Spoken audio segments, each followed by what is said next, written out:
ಸಾಧನೆಗೆ ಕಣ್ಣುಗಳು ಬೇಕಾಗಿಲ್ಲ ಅಂತ ಹೇಳಿ ಈ ಭೂಮಿ ಮೇಲೆ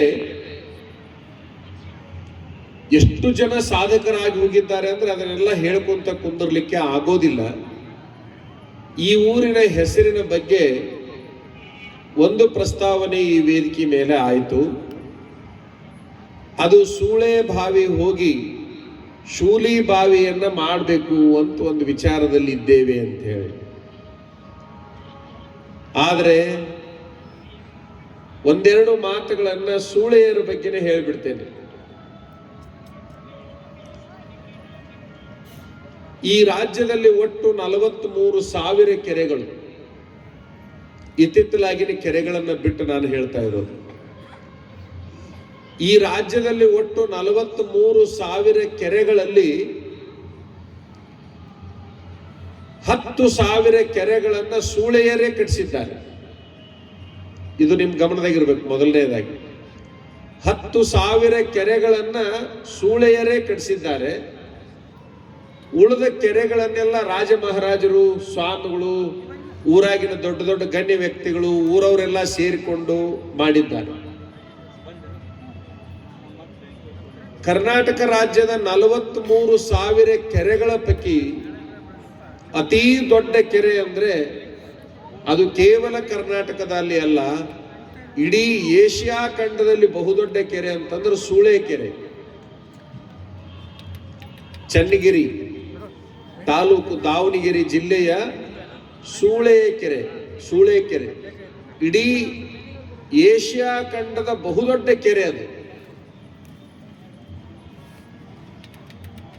ಆ ಕೆರೆಯ ವಿಸ್ತೀರ್ಣ ಎಷ್ಟು ಅಂತ ನಿಮಗೆ ಹೇಳುದ್ರ ಬದಲಿ, ಒಬ್ಬ ಹುಡುಗ, ಬಹಳ ತಾಕತ್ವಾನ ಹುಡುಗ, ಕುದುರೆಯನ್ನ ಬಹಳ ಚೆನ್ನಾಗಿ ಪಳಗಿಸ್ತಕ್ಕಂಥ, ನಡೆಸ್ತಕ್ಕಂಥ, ಓಡಿಸ್ತಕ್ಕಂಥ ಹುಡುಗ, ಒಂದು ಬಹಳ ಕಿಮ್ಮತ್ತಿನ ಕುದುರೆಯನ್ನ ತೆಗೆದುಕೊಂಡು ಚೆನ್ನಾಗಿ ಓಡುವ, ಯಾವುದೇ ಕಾರುಗಳಂತೇನದವಲ್ಲ ಆ ಕಾರುಗಳಿಗೆ ಸಮಸಮವಾಗಿ ಓಡುವಂತ ಕುದುರೆಯನ್ನ ತೆಗೆದುಕೊಂಡು ಬೆಳಗ್ಗೆ 6 ಗಂಟೆಗೆ ಓಡಿಸಾಕ ಹತ್ತಿದ್ದಂದ್ರೆ ಸಾಯಂಕಾಲ 6ಕ್ಕೆ ಆ ಜಾಗಕ್ಕೆ ಬಂದು ನಿಲ್ತೈತದ. ಈ ಜಾಗದಾಗಿಂದ ಹೊರಟು ಹಿಂಗ್ ರೌಂಡ್ ಹಾಕೊಂಡು ಬರ್ಬೇಕಾದ್ರ ಅಷ್ಟು ಜಾಗದಾಗ ಬಂದು ನಿಲ್ತೈತಿ.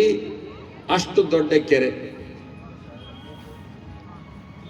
10,000 ಎಕರೆ ಭೂಮಿ ರೈತರು ನೀರು ಹಾಸ್ಕೊಂತಾರ ಆ ಕೆರೆಯಾಗ. 10,000 ಎಕರೆ.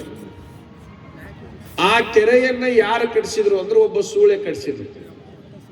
ಇದು ಸಾಧಕರ ಸಮಾವೇಶ ಆಗಿರೋದ್ರಿಂದ ಸಾಧನೆ ಒಂದು ರಂಗಕ್ಕೆ ಮೀಸಲಲ್ಲ ಅನ್ನೋದಕ್ಕೆ ಸೂಳೆ ಕೆರೆಯ ಉದಾಹರಣೆಯನ್ನ ಕೊಡ್ತಾ ಇದೆ. ಆಕಿ ಎಂದ ಕೆರೆ ಕಟ್ಟಿಸಿ ಹೋದ್ಲಲ್ಲ, ಅಲ್ಲಿಂದ ಇಲ್ಲಿಯವರೆಗೆ ಯಾವ ಸರ್ಕಾರ ಬಂದ್ರು ಕೂಡ ಆ ಕೆರೆ ಒಳಗೆ ಎಷ್ಟು ಹೂಳು ಐತಲ್ಲ ಅದನ್ನು ಹೂಳು ತೆಗಿಯಕ್ಕಾಗಿಲ್ಲ ಅವರಿಗೆ. ವಿಚಾರ ಮಾಡ್ರಿ, ಸ್ವಲ್ಪ ವಿಚಾರ ಮಾಡ್ರಿ.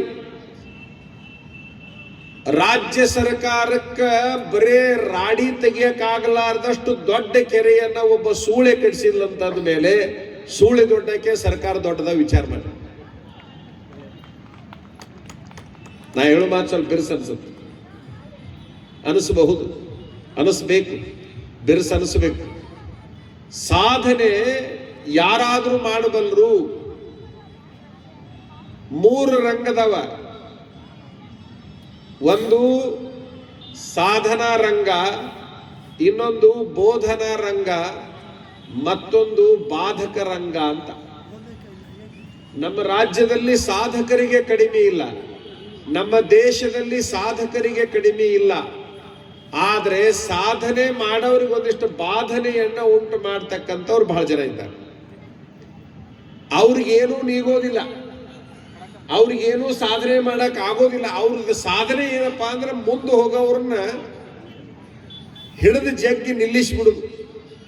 ಕೆಲವರಿಗೆ ಅಪವಾದಗಳನ್ನು ಕೊಟ್ಟು, ಕೆಲವರಿಗೆ ಮಾನಸಿಕ ಹಿಂಸೆಯನ್ನು ಕೊಟ್ಟು, ಕೆಲವರಿಗೆ ಆರ್ಥಿಕ ಮುಗ್ಗಟ್ಟನ್ನು ಉಂಟು ಮಾಡಿ, ಕೆಲವರಿಗೆ ಕಾನೂನು ತೊಡಕನ್ನು ಉಂಟು ಮಾಡಿ, ನಾನಾ ರೀತಿಯಿಂದ ಅವರ ಸಾಧನೆಗೆ ಬಾಧಕರಾಗತಕ್ಕಂಥವ್ರ ಸಂಖ್ಯೆ ಈ ನಾಡಿನಲ್ಲಿ ಇದೆ.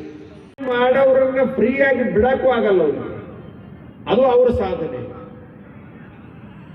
ಇನ್ನು ಕೆಲವು ವರ್ಗ ಇದೆ ಬೋಧನೆ ಮಾಡೋದು, ಬರೇ ಬೋಧನೆ ಮಾಡೋದೆ.